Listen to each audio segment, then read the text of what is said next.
Welcome back sa aking channel. Narito naman tayo para sa pinakabagong balita mula sa mundo ng politika. Nagkaisa-isa ang mga mamamayan sa isang malaking kilos protesta matapos kumalat ang panawagan ng patalsikin na si BBM.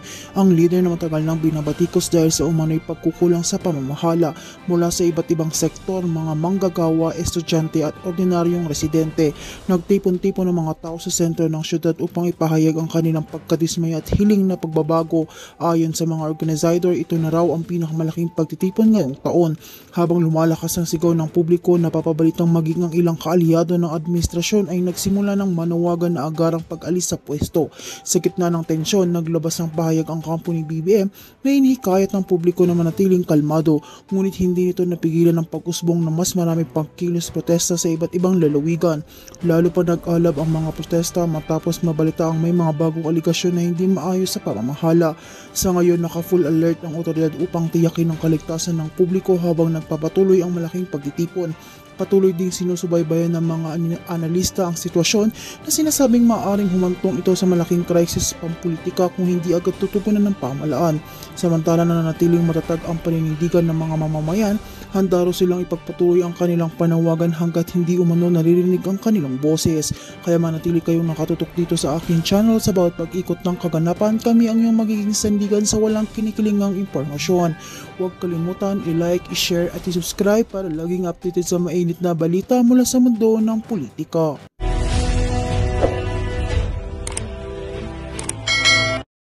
Or ego, knowing that may unang nakapagpanganak sa akin before him, you know? May ganyan tayo, 'di ba? I think it's culture, no? Culture It's yan culture. sa atin. Yeah, culture. Then, kasi nga, graduating ako, I have to stop one semester kasi bawal naman buntis mag-aral, you know, in a Catholic university. Okay? Yes, At that time, bawal. I don't know now, At that time, bawal. So, tinago ko yung pregnancy ko. Palangga. Tinago ko yung pregnancy ko even to my parents. Kasi kilala ko ang tatay ko. Sasabihin niya yan, ipupush ako niyan magpakasal. Sa tao. To cover the kahihiyan, okay, ng pamilya. At I don't believe in that. Sabi ko, no way.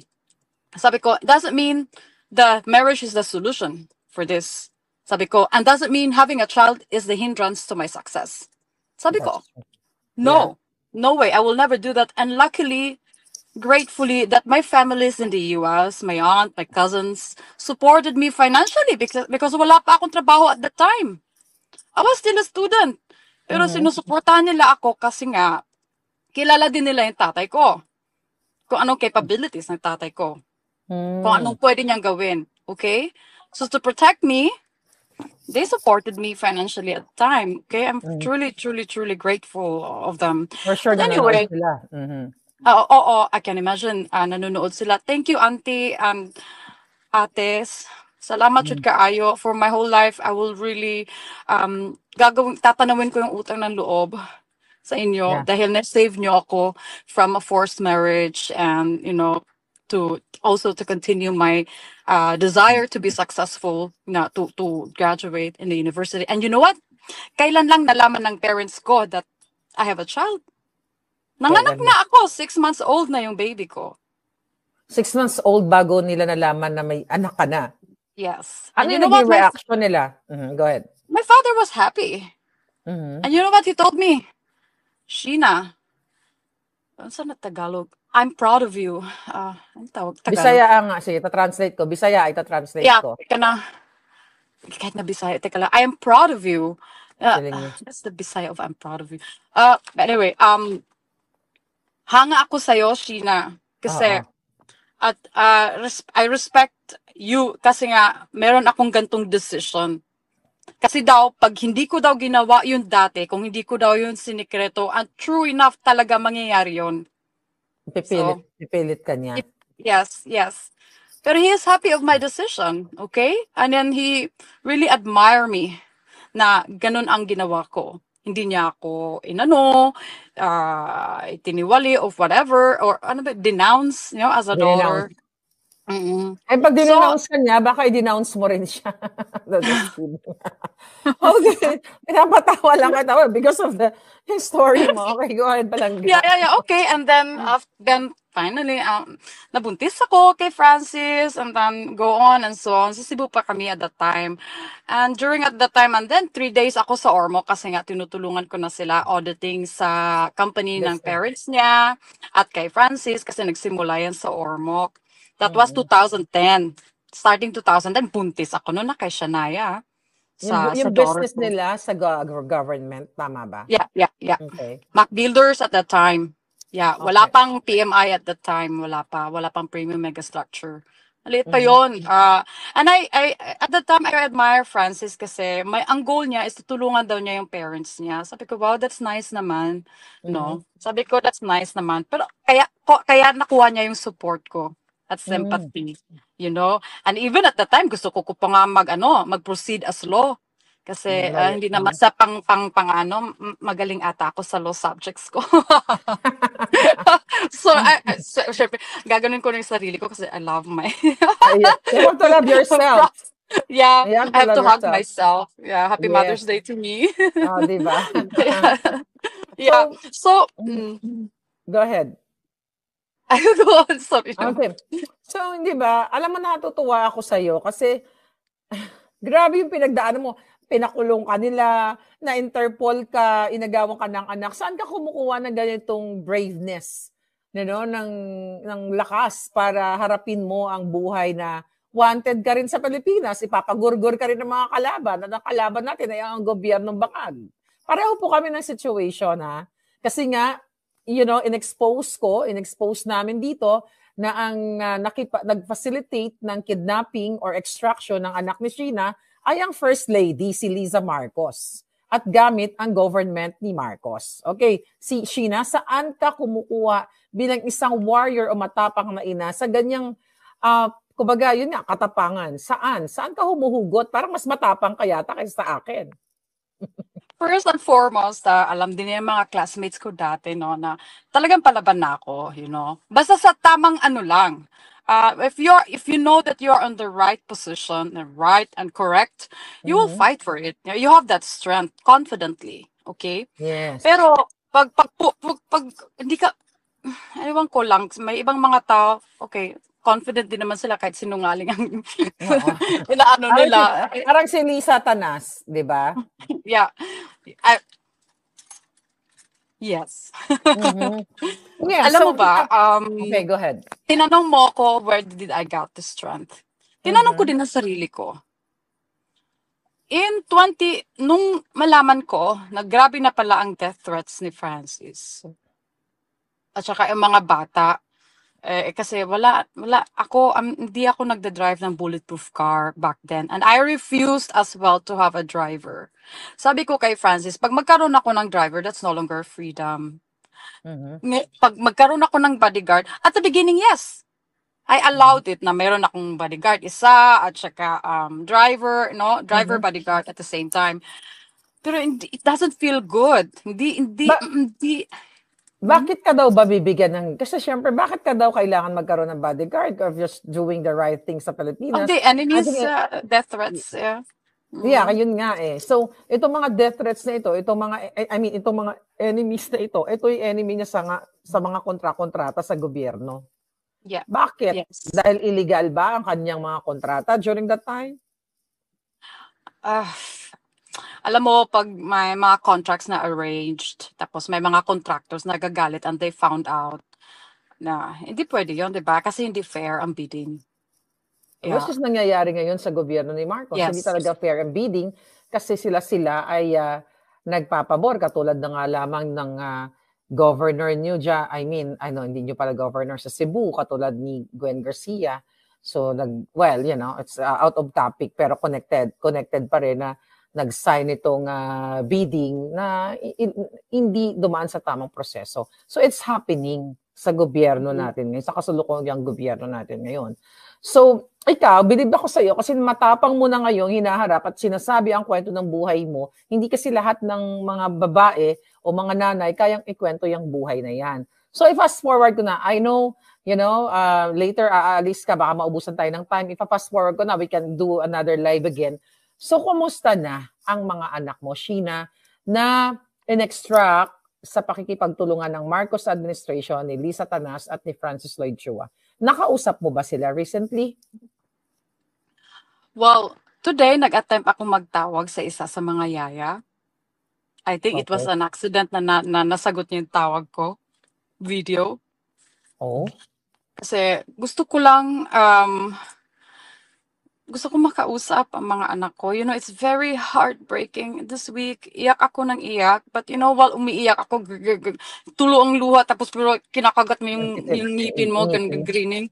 Sabi ko, kasi, you know, kung ang mga anak ko, kung iba lang akong babae, or I'm a selfish woman, an irresponsible mother, no, at walang heart, no compassion, I could have easily given my children, you know.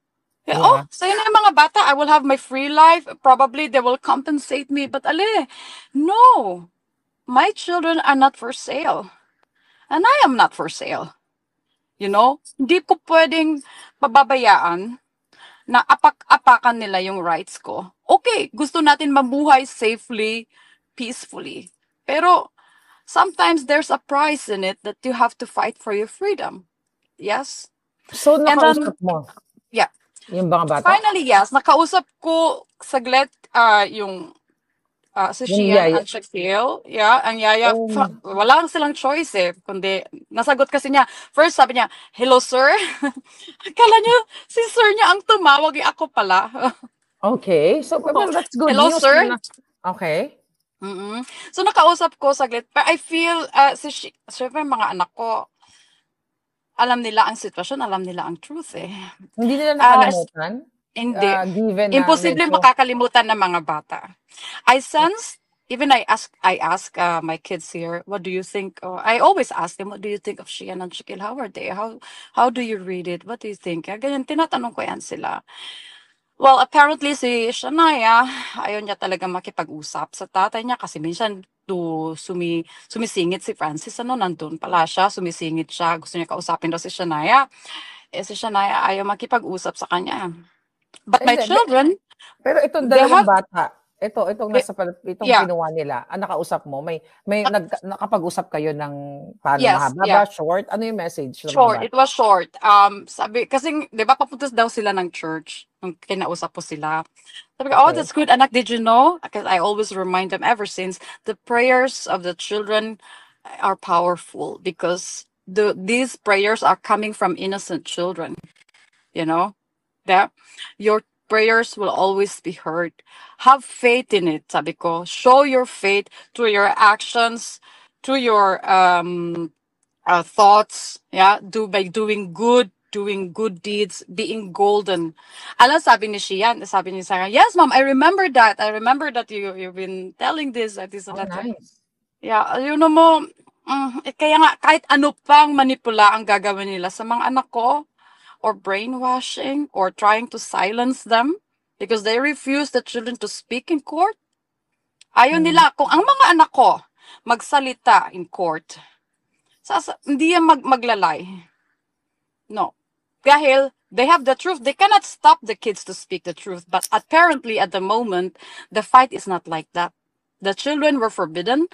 The children were, in the name of legal, the articles or the claims they choose, the kids are not required or could not go to court to say their opinion or the statement. Yes? But if it was only the other article where the rules of custody, the kids has to go to court and state their statement and say what is going on and what's on their what do they want, how can they choose what, whom, where to stay, or what. Itong gusto ko sana mangyari sa kanila because I am proactively and open to my kids, telling that you have the right to tell the truth, you have the freedom to speak, you are free to whatever you wish or desire to do, or to happen. Kaso lang, luckily dito sa Belgium, alam mo, ang mga bata, they have their own lawyer. Para both Mhm. parents would never manipulate the kids, which is Sure. very good. Which is Pero, very good. yeah, well, sa Europe kasi tsaka sa Amerika, talagang yung rights natin dito, pinoprotektahan. Pero sa case ng mga bata, siguro, kasi may hinaharap, you cannot face them legally sa Pilipinas laban sa custodial o sa, rights mo sa mga Guardianship. bata. Yeah, guardianship. Kasi nga, hindi ka nga makauwi sa Pilipinas the fact na ikaw ay asylee ka, right? Diyan sa Yeah. Belgium at hindi ka maka-ampak ng Pilipinas kasi nga, kasama ka nga dahil nga galit na galit ang gobyerno. Actually, baka hindi mo alam dahil in-expose natin tong storya na to, na ang daming madadamay dito. Even the Vice President Sara Duterte, kung naalala mo, sinabi niya yan na may item sa AFP sa case mo na dinukot ang mga anak mo, in-extract ang mga anak mo by using the government, Marcos government, abusive power. 'Di ba? Tinanong ko yan kay Inday Sara, kung naalala mo. So ang dito, ang napakahaba nito kung itatake lang, kung ito ay kukuhain lang ng mga media na concern sa karapatan ng mga bata, karapatan ng kababaihan o karapatang pantao at yung pang-aabuso na ginawa sa iyo. At talagang ito po ay big news. The fact na ito ay dinala mo sa international ang issue at pinresent mo yung video ni Lisa Tanas, ni Lisa Marcos, yung mga text messages, the reason why nabigyan, na-approve ka or na-grant ka ng asylum visa. That's why you're enjoying your freedom dyan sa Belgium. So, ang aking katanungan, I know kasi, meron kang event with your kids later, palangga. So, dahil Mother's Day ngayon, okay, hindi pa tayo sinasagot ni Maria Lourdes Barcelon, ang asawa ni Teddy Boy Locsin na naging kasabwat ni Lisa sa pag-ayos ng mga fabricated crime. Hindi pa sumasagot si Lisa Marcos. Nakitang kita sa video na nanghimasok siya o nag-intervene o nakialam dito sa kaso ng iyong marital issue lang ito or domestic issue. So dahil Mother's Day ngayon at nakikita ko talaga yung tapang mo and I'm glad na you're still fighting dito sa mga mapang-aping gobyernong ito. Although dahil nga it just so happened kasi nakaibigan nila yung partner mo eh. Kaya ito yung nangyayari ngayon sa iyo. So, ang pinaka-importante siguro na malaman ng taong bayan, as a mother, ano ang pwede mong emensahe sa mga kababaihan, sa mga nanay na Pilipino, at dito sa dalawang ina na very visible, na nakialam talaga o naging powerful yung role nila sa pag-kidnap ng anak mo. Kay Maria Louie Barcelon, na asawa ni Teddy Boy Locsin, at kay Lisa Marcos. Well, unang-una kong batiin ang mga brave mothers, yung mga brave mothers, mga matatapang na mothers na pilit nilang sina-silence, okay? Pilit nilang i-limit ang kanilang voice. I am so proud of you and you are not alone. I know it's not easy. Hindi easy. It's not easy na lumabas at ibigay yung inyong rights, ilatag ang rights nyo. Pero ito lang ang masasabi ko sa inyo, ang mga anak nyo will be proud of you. Tulad na lang ng ina ko na lumaban din siya, pero another way. Okay? Pinili niya na maging matatag ang kaniyang mga anak sa piling niya. At merong at nung kahit na abuso siya ng kanyang asawa, pinili niya pa din ang kanyang mga anak na magkaroon ng buong pamilya according sa mata niya at sa society at sa culture. Pero sa totoo lang, deep inside in her, she's already broken. Okay? I can feel that, and I felt so sorry that I could not empower her. During my time, sa time ko pa na active ako sa beauty and wellness kong business sa Pilipinas, particularly in Cebu, ang dami kong mga kliyente. Mga babae din, okay? Some of them experience abuse from their husbands or a difficult home situation. That I'm so glad that I became there. Parang, counselor, parang counselor na din, nagka-counsel sa kanila because while you are giving the treatment, anti-aging, to have facials is also to bring back their confidence, right? So at the same time, while I'm doing the treatment, they're sharing their stories with confidence, and then I give them advice as if I reflect myself to them and to my mom. Okay, sabi ko, I have empowered the women that na mayroong problema din sa bahay, but I could never empower my mom. No, Yeah. but yeah, so ang message ko sa kanila na thank you for your trust at sa na encounter ko na mga kliyente ko dati. Salamat sa inyong trust. Minsan nagte-text pa kayo sa akin. Maraming salamat sa prayers niyo and maraming salamat in fighting for your rights. Finally, kahit it took too long, no? But finally, you had your justice. But that's very good, and I'm very proud of you. Just stay on, know your rights, stand your right. At saka, huwag niyong i-give up ang inyong mga anak. Kasi silently, kahit hindi nila sasabihin, they ask you to fight for it. Ang mga anak ko vocally are asking me to fight for it. Kahit yung anak ko sa Pilipinas, keep telling me, Mommy, you don't give up, right? You don't give up. Yeah. See? Yeah. Kahit na malayo kami, sinasabi niya. So, yeah, for Lisa and Maria Louie.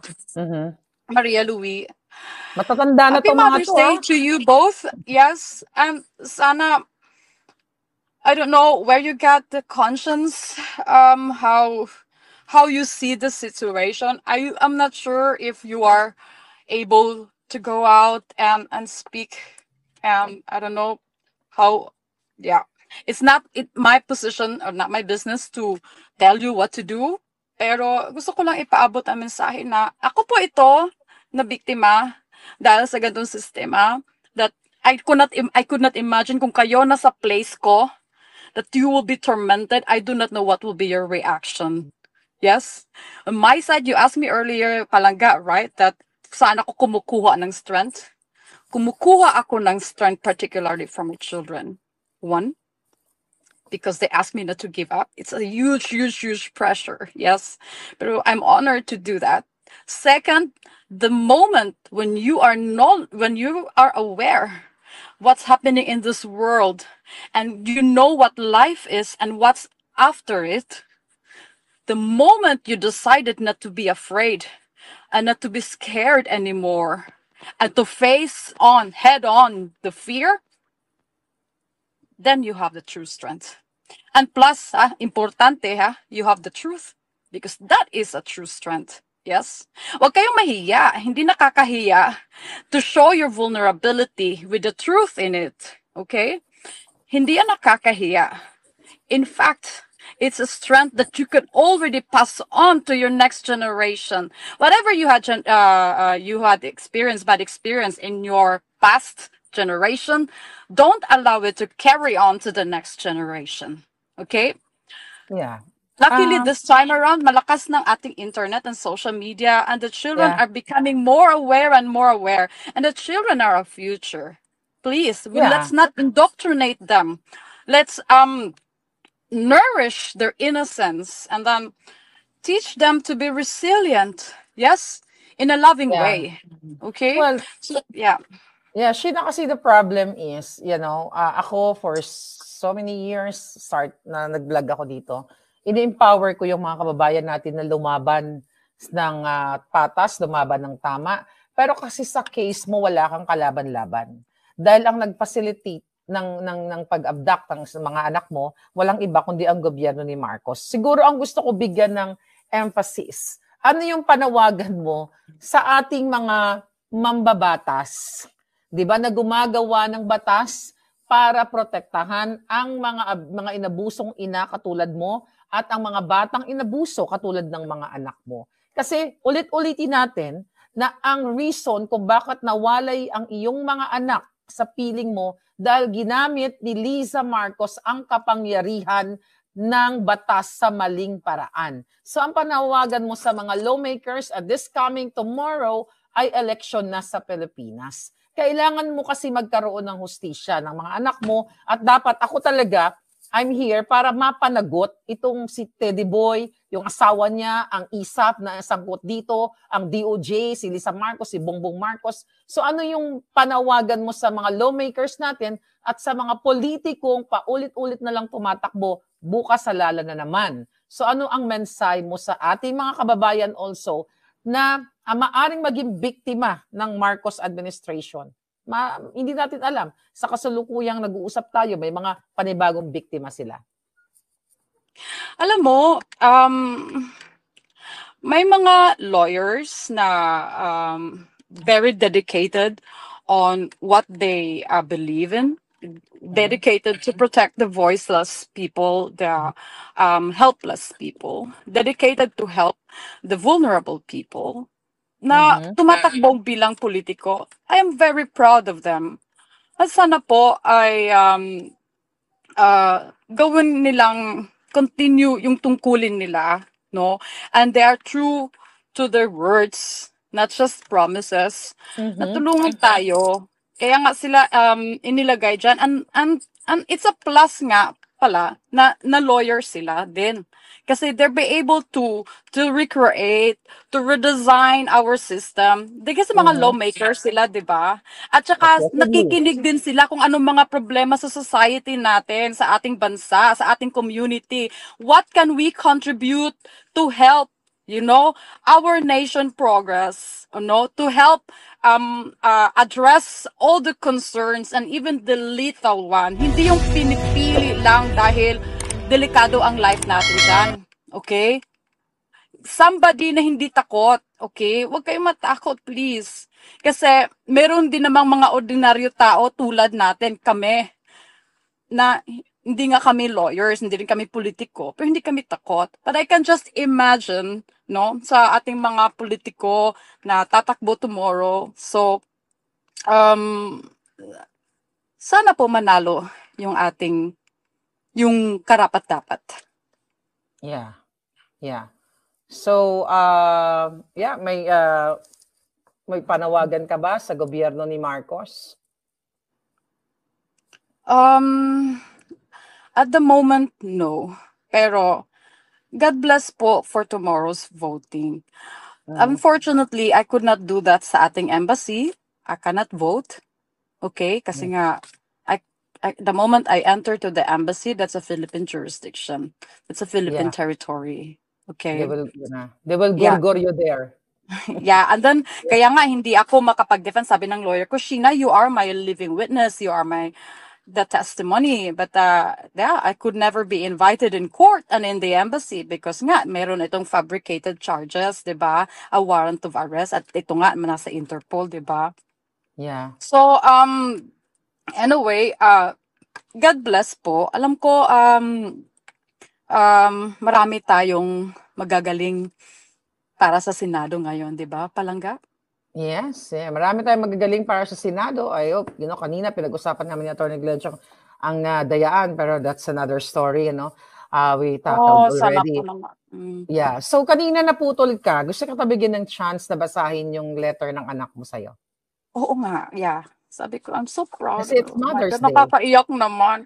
Minsan pa nga, minsan pa nga nagagawa ng breakfast yung anak ko. Alam mo, breakfast in bed. Oh, wow. Napakaswerte mo kasi you deserve it. Kasi I'm very lucky, I know. Yeah. Sabi niya, Happy Mother's Day, Mom. I'm very grateful that you kept fighting for us and to keep us safe. Even when it can be hard sometimes. You still help. You are doing good in your work.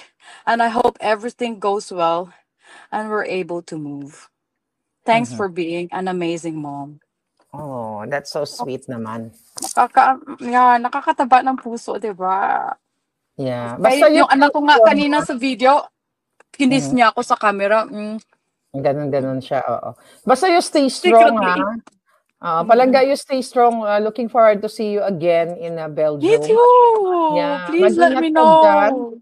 Kasi para tayong situation, hinahunting tayo ng mga bangag.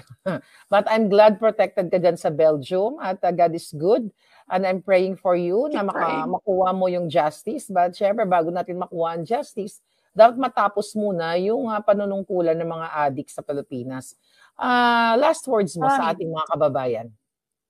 I mean, well,